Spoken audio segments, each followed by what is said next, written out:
I used to have a surprising amount of difficulty distinguishing the 4 chord from the 5 chord. And what made it worse was that I knew that these were like simple chords, like the most important chords to be able to distinguish really fast. And somehow I had trouble. And I realized that one of the reasons that I had trouble was because I was guessing. You figure it's either the 4 chord or the 5 chord. And so it's kind of a coin toss in a way, right? You got a 50-50 chance. But then as I went along, my 50-50 chance wasn't getting any better.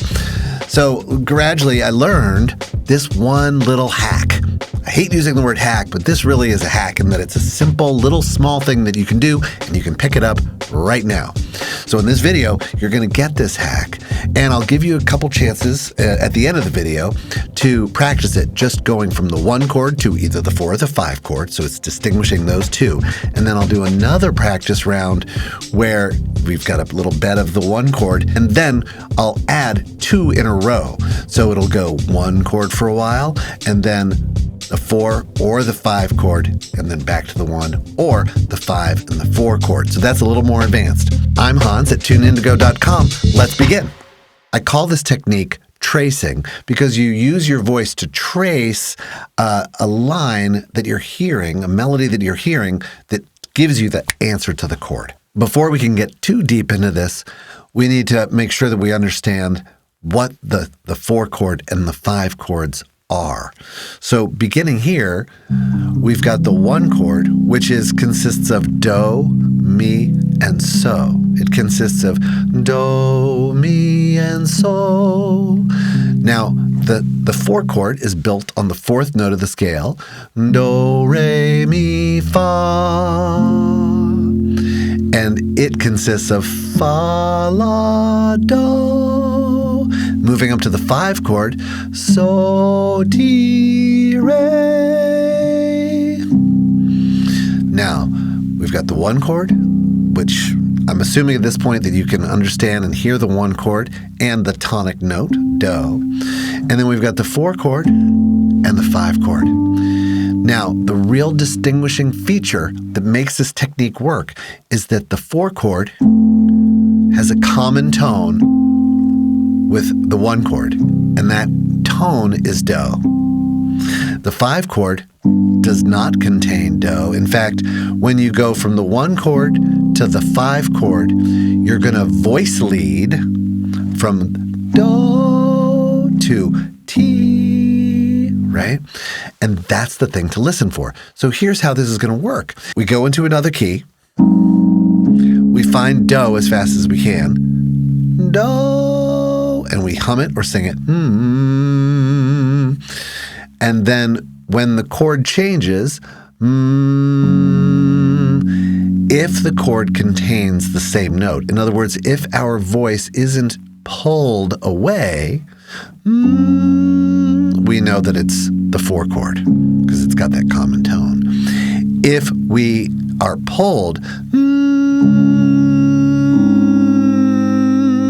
like that, we are being pulled, traced, we're tracing the line from do,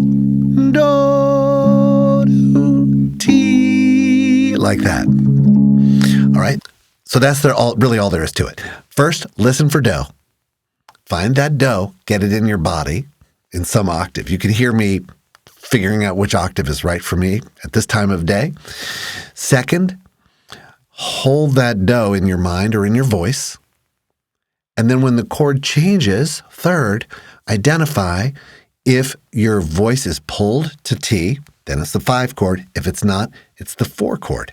Now again, we're just sampling the 4 chord and the 5 chord. Just sampling those two. So in this situation, you know it's either the 4 or the 5 chord. And there are other situations where you hear a ti or a do, you hear the tonic note or the leading tone, and it becomes, there are other chords.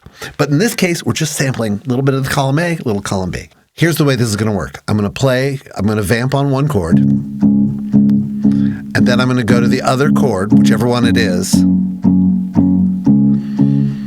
And during that first time, you want to get the do. you want to determine if do moves to T. Then from that, you can answer, is it the 4 chord or the 5 chord? I'll play that same thing again, and then I will hum, and you will hum, and we'll confirm, and then I'll give you the answer. I'll do 6 of them. Here we go. So, 1. Now we hum.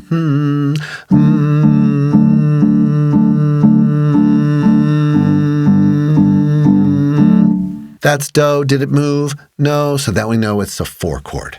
Number 2.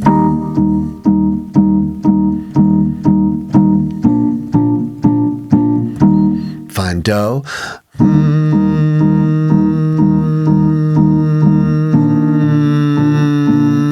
5 chord. Number 3.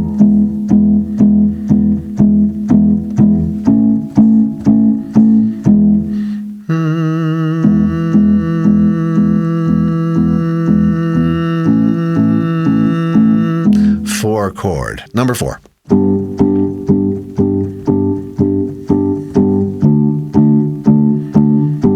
Grab do.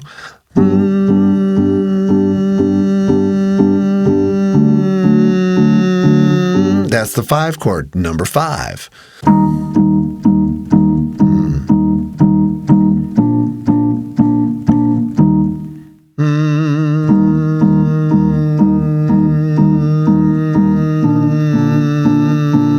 That's the 5 chord. Number 6.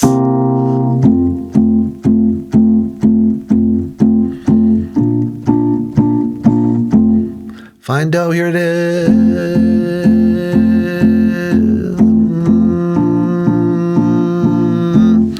All right, so how'd you do? Comment. Did you get 1 out of 6, 2 out of 6? Let me know how that was for you, and I can make another video that's harder or easier, depending on where you are at. Okay, let's see here. Now, I'll play 2 chords in some order, and you've got to retain that. So, like, let's say it'll be like this.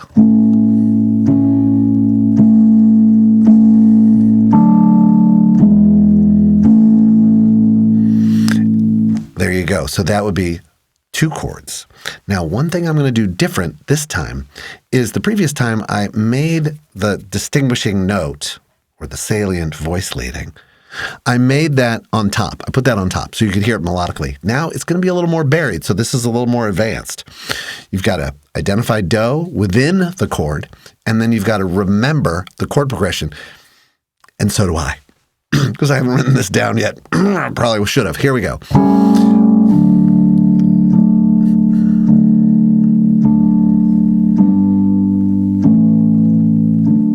Find do.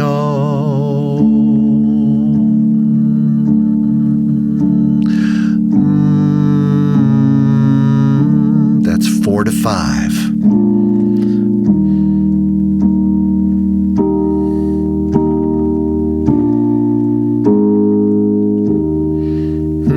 Find do. There it is. Here we go.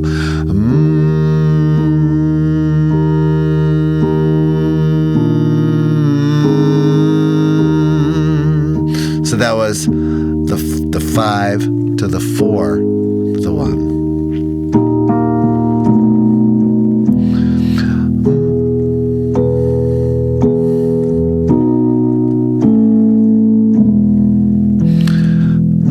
You got your do.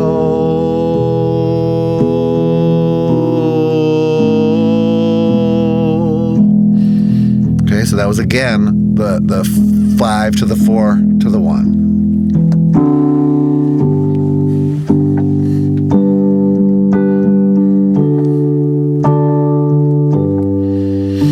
Find do.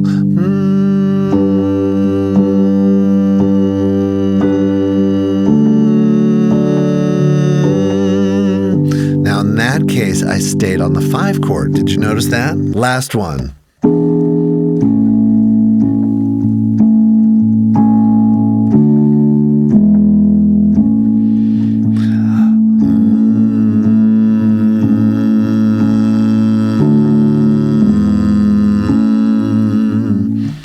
Notice if you got distracted by the other notes that are floating around. That's another challenge for another topic time video. But you might notice that your voice might get distracted and try to sing something that's not do. So one of the challenges and that's also the benefit of this is hearing do and staying with it and comparing the other notes that you're hearing against that one super gravity pulling note, which is do, the tonic. Okay, I hope you found this helpful. Let me know in the comments. And if you want a little one-page PDF that you can download and print out to help you remember this trick, go ahead and click the link in the description or go to tuneindogololearning.com and click the resources tab. Thanks for listening.